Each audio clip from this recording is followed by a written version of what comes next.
Deputy CEO of the electronic warfare company, aviation expert Anatoly Khrapchinsky believes that the new Ukrainian Flamingo missiles can help destroy the Crimean Bridge illegally built by the Russians, but notes that we have other interesting solutions for such a task. He said this in an interview with Fabrika Novostey. So the specific question posed, whether the Flamingo, for example, in tandem with the Long Neptunes, is capable of destroying the Kerch Bridge. Khrapchinsky answered, "Of course, we need to look at the target spread. There are some errors there that do not allow it. But with the available amounts of explosive elements, it does its job." At the same time, he added that there are many interesting solutions from others here. We have a submarine, weapons with the same amount of payload. Therefore, in principle, I would say render to Caesar what is Caesar's. That is, there is a weapon for each task. This is more for carrying out strikes on production facilities, on some underground warehouses, where it is necessary to make a truly penetrating strike. Yes, this is about the Flamingo, noted Khrapchinsky. According to him, Flamingo is more for strategic tasks. For example, to destroy the production workshop in the same Bucha or the Kazan aviation or helicopter plants. Khrapchinsky explained the appearance of such a missile. Therefore, here in principle, we are talking about the fact that this missile appeared exclusively for the requirements that need to be met.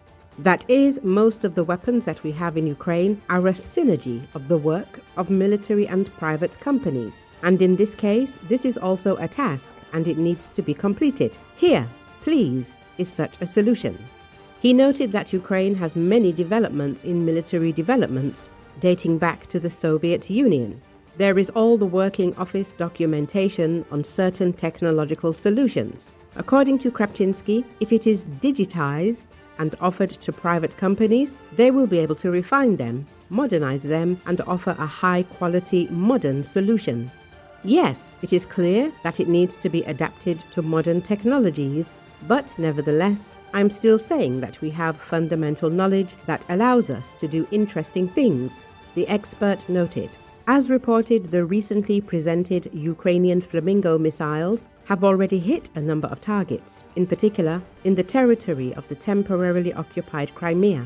Commenting on the strikes on the FSB outpost and patrol boats in Crimea, military expert Alexei Getman noted that all the Flamingo missiles fired reached their targets. It is known that the manufacturer of Flamingo is entering the Danish market.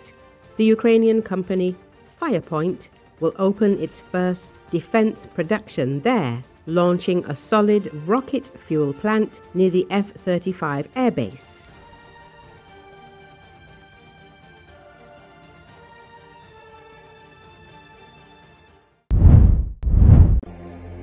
The thorough cleaning may be related to attempts to prevent the collection of the North Korean leader's DNA. A Kremlin pool reporter captured unusual details after a meeting between Russian President Vladimir Putin and North Korean leader Kim Jong-un, which took place after a military parade in China. On his Telegram channel, the journalist published a video in which, presumably, Kim's staff thoroughly cleaned the room where the negotiations, which lasted about 2 hours, took place. They took away the glass he was drinking from, wiped down the upholstery of the chair and the parts of the furniture that the Korean leader had touched, Yunishev wrote, adding that after the meeting, both leaders left the office very satisfied and went to drink tea in a more relaxed atmosphere.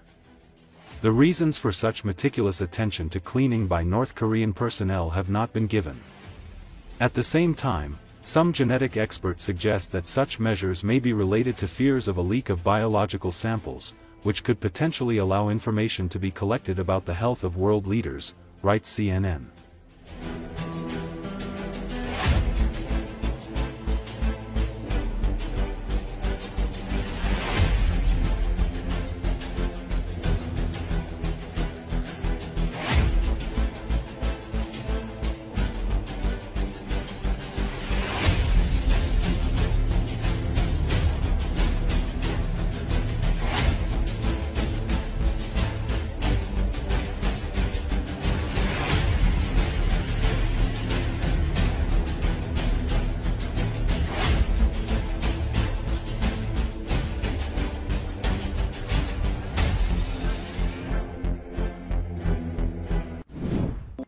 Russian President Vladimir Putin on Wednesday thanked North Korean leader Kim Jong-un for sending troops to repel Ukraine's incursion in Kursk as the pair sat down for talks in Beijing.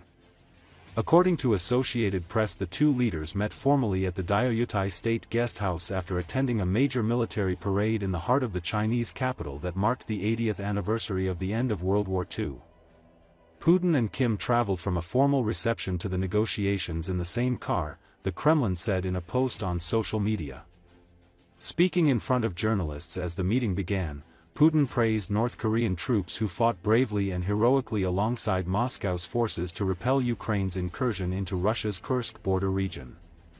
According to South Korean assessments, North Korea has sent around 15,000 troops to Russia since last year. It has also sent large quantities of military equipment, including ballistic missiles and artillery, to help fuel Putin's three-year invasion of Ukraine. As is well known, on your initiative, your special forces took part in liberating Kursk region in full accordance with our new agreement, Putin acknowledged.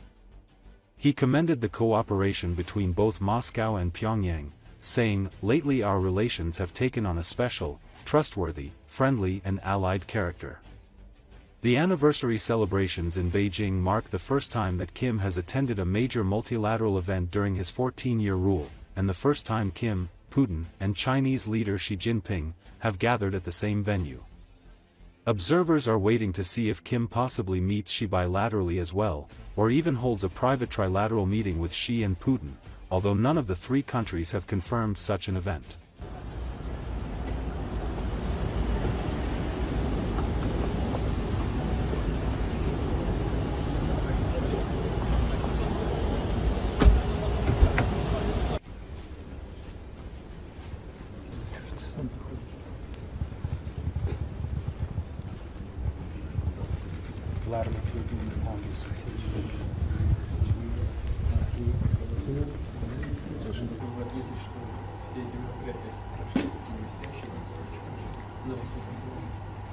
За последнее время отношения между нашими странами приняли особый дружбу, союзничество.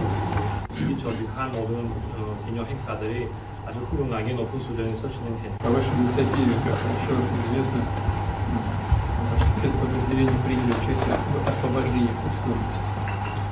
국무위원장 동지 발의에 따라 조선 군대들이 조선 군인들이 구스쿠추 해방전에 참전했습니다. В соответствии с нашим новым договором.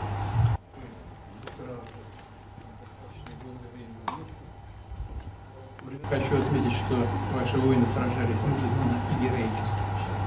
나는 특히 이 자리에서 언급하자고 하는 것은 조선 전사들이 영광성 있게 아주 용감하게 싸웠다는 것을 말씀드리고 싶습니다. Хочу отметить, что мы никогда не забудем тех жертв, которые принесли ваши вооруженные силы и семьи.